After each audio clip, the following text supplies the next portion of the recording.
¿Cómo distinguir entre el uso y sobre todo el abuso de las redes sociales entre los jóvenes? Es difícil encontrar algún adolescente que no sea usuario de Instagram, Twitter, TikTok o Facebook. Las redes sociales tienen muchos beneficios, pero también pueden suponer un riesgo si no se utilizan de forma controlada. Lo hablamos ahora con Dafne Cataluña, fundadora del Instituto Europeo de Psicología Positiva. Bienvenida, Dafne. Muchas gracias. Los jóvenes, si no están en las redes sociales, tienen la sensación, en general, siempre hablamos, ¿tienen la sensación de que no existen? Claro, ahora es que las relaciones en mayor medida se establecen de forma virtual. Entonces, cuando no pueden estar ahí, tienen la sensación de que se pierden cosas muy importantes y que entonces dejan de tener, ¿no?, ese vínculo, esa presencia, y que luego pues incluso pueden sentir vergüenza porque se rían de ellos, ¿no?, por no estar allí o por no estar al día. Entonces hay una gran necesidad de conexión constante con las redes sociales. Creo que se llama FOMO, esto que decías del miedo a perderse algo. Eso es, sí, por eso necesitan tener casi siempre el móvil cerca, el estar todo el rato viendo si les han enviado algún WhatsApp también. No quedarse nunca sin batería. Exacto, eso es, el no perder el móvil, ¿no? De repente he perdido el móvil y parece que se acaba el mundo. Sí. Empecemos por la realidad virtual paralela que puede ser que se creen ellos mismos. ¿Crees que es muy generalizado? ¿Son casos aislados? Pues mira, teniendo en cuenta que ha subido un 300% la cantidad de consultas relacionadas con el uso no adaptativo de la tecnología, es mucho más frecuente de lo que nos imaginamos. Y es como si estuviésemos sustituyendo las relaciones reales por las relaciones virtuales y lo estuviésemos normalizando. Como si el hábito ahora más común sea el jugar con mis amigos online, en vez de quedar con ellos, ¿no?, realmente. Y esta normalización a veces tiene un hándicap, y es que pues no somos tan conscientes de las consecuencias psicológicas negativas que se pueden derivar de ese nuevo hábito, porque lo consideramos algo que es tan habitual como comer, como estudiar, y bueno, pues forma parte de las tardes, ¿no?, de nuestro día a día. Ahora hablabas de esto, de jugar solos en una habitación, seguramente aislados. ¿Afecta a nivel de socialización también? Claro, es que cuando sustituimos el estar en una relación real por estar con una pantalla, no desarrollamos las habilidades, por ejemplo, sociales, ¿no?, ni tampoco de gestión emocional que se suceden en una relación real. Es mucho más cómodo, entre comillas, ¿no?, pero tiene un coste muy alto. Por eso, una de las recomendaciones que veremos hoy es intentar por todos los medios no el eliminarlo totalmente, porque es algo que ha llegado a nuestras vidas y tiene un espacio, pero sí reducirlo lo más posible. Pues ya que hablas de recomendaciones, dinos cuáles son para aquellas personas, o quién tiene más riesgo de poder caer en una adicción. ¿Qué tipo de personas? Pues mira, lo que nos dicen los estudios ahora más recientes relacionados con la psicología es que hay 3 grupos de riesgo. Uno serían las personas que están en situación de desempleo. ¿Sí? Otros serían los más jóvenes. Sobre todo la franja de edad entre los 18 y los 21 años son los que más adicción están presentando. Y luego también las personas que se pasan más de 3 horas conectados a las redes sociales, que son muchos más de los que nos podemos llegar a imaginar.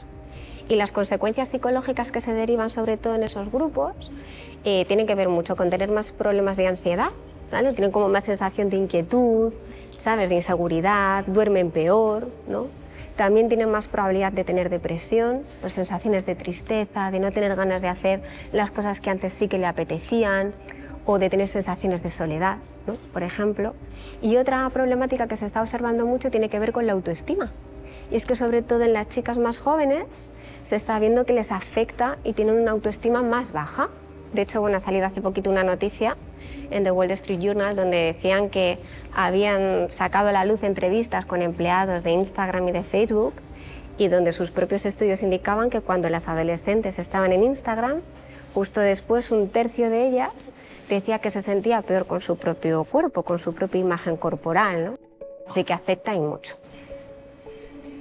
En Instagram, por ejemplo, hay quien lo utiliza porque le encanta la fotografía, pero en la mayoría de los jóvenes los selfies, mandan los selfies. ¿Se puede caer en el narcisismo?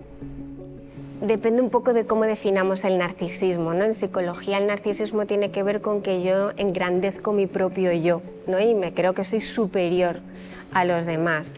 Pero fíjate que con las redes sociales es justo al contrario. Muchas veces lo que ocurre es que yo no me siento suficientemente valioso o fuerte y lo que intento es proyectar una imagen mucho mejor de lo que yo creo que es, para que los demás vean como esa imagen inventada, ¿no? Esa imagen creada, y les enseño mi mejor momento, que no es el más frecuente. Bueno, y además Instagram, por ejemplo, como otras redes sociales, ofrecen de una forma muy fácil poder hacer retoques. Alterar la imagen, exacto, eso es. Y por eso hay también la comparativa que hacemos a veces, ¿no? Sobre todo las adolescentes, de mi propia imagen y la vida que tengo con esa parte más alterada y poco realista. Nuestro cerebro no detecta que eso es así, simplemente compara. Salimos perdiendo siempre, porque comparamos con nuestros peores momentos en la mayoría de las ocasiones. Y esa comparativa es la que al final acaba afectando a nuestro autoconcepto y percepción corporal. Ahora sí, cuéntanos los consejos para evitar tener problemas. No hace falta que sea una adicción.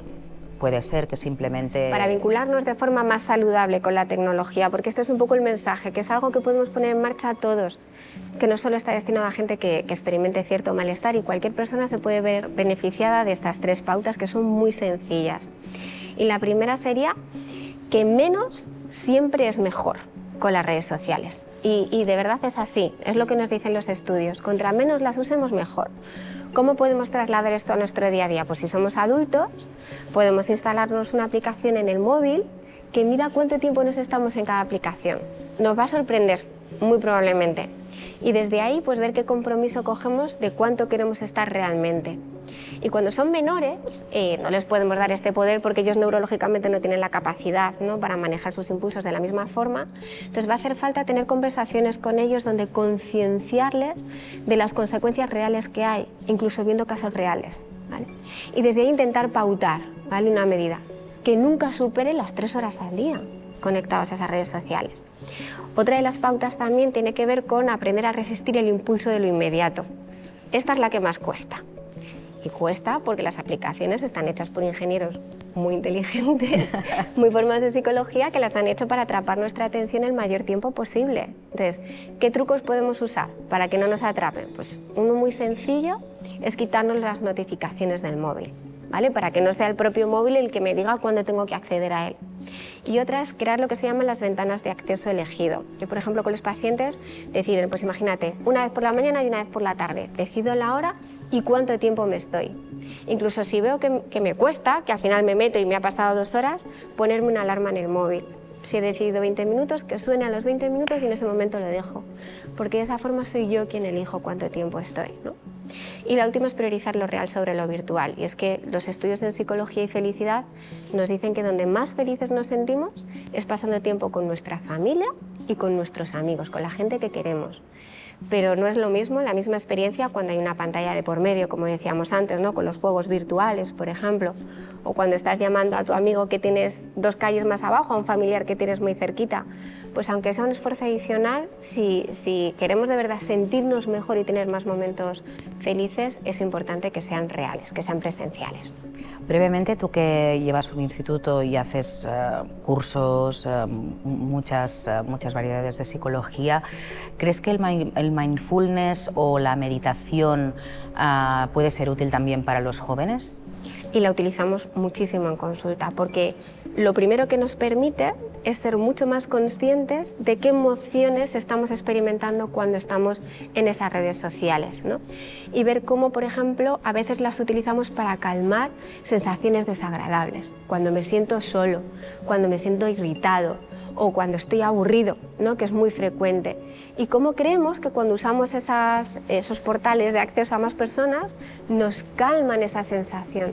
pero el mindfulness nos permite darnos cuenta de que inmediatamente después necesitamos cada vez más entrar en esas redes sociales. Y gracias a esa observación, esa capacidad de observación, también puedo ir tomando conciencia e ir eligiendo otras alternativas que yo vea que me sientan mejor que estar ahí. Dafne Cataluña, sabemos que las redes han venido ya para quedarse. Sí. Así que muchísimas gracias. Un placer. Por tus consejos para hacer un buen uso de ellas. Eso es, un placer. Muchas gracias a ti.